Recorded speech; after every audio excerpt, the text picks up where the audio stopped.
Hello everyone, তোমাদের সকলকে আমাদের শিক্ষা বন্ধু কোচিং ট্রেড সেন্টারের পক্ষ থেকে স্বাগতম জানাই। আশা করি তোমরা সকলেই খুব ভালো আছো। তো আমরা একটি নতুন সিরিজ শুরু করেছি যেখানে কয়েকটি গুরুত্বপূর্ণ প্রশ্ন এবং তার উত্তর সম্পর্কে আলোচনা করা হবে এবং এটি একটি কুইজ কম্পিটিশনের মাধ্যমে খুব দ্রুততার সঙ্গে আমাদের ছাত্রছাত্রীরা উত্তর দেবে। তো দেখা যাক এখানে কি কি প্রশ্ন আছে। এখানে প্রশ্ন হচ্ছে কয়েকটি রোগ এবং কিসের অভাবে সেই রোগগুলি হয় সে সম্পর্কে জানবো। যেমন হচ্ছে হাত পা পাকা, চোখের মণিতে সাদা দাগ, ফোলা মুখ, ভাঙা নখ, জিভ এবং মুখের কোনায় ঘা। তো এই রোগগুলি কিসের অভাবে হচ্ছে সেগুলো আমরা। তো হাত পা বাঁকা কিসের অভাবে হয় এটি বলবে। আজগর চলে যাও, কিসের অভাবে হয় হাত পা বাঁকা?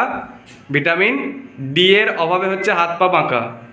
তারপর একটা চোখের মণিতে সাদা দাগ, এটি কিসের অভাবে হয় এটি ইমরান বলবে। ইমরান, চোখের মণিতে সাদা দাগ হচ্ছে ভিটামিন এর অভাবে।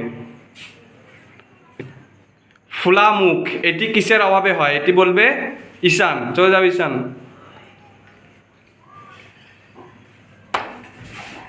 তা ফোলা মুখ হচ্ছে প্রোটিনের অভাবে মুখ ফুলে যায়। লিখে দিবি বাস, ওই প্রোটিনে লিখে দিবি। এরপর থাকছে ভাঙা নখ এবং জিভ ও মুখের কোণের ঘা। এটা এগুলি উত্তর দেবে রুবিনা। যা রুবিনা যা। তা ভাঙা নখ হচ্ছে ঠিক আছে, ক্যালসিয়ামের অভাবে হচ্ছে ভাঙা নখ, নখ ভেঙে যায়। আর জিভ ও মুখের কোণার ঘা হচ্ছে তাহলে ভিটামিন বি কমপ্লেক্স। গুরুত্বপূর্ণ রোগ এবং কিসের অভাবে হয় সেগুলি জেনে নিলাম। তো এই রকম এই প্রশ্নগুলো আমরা জানি বিভিন্ন আপকামিং পরীক্ষাতে খুবই কাজে লাগবে।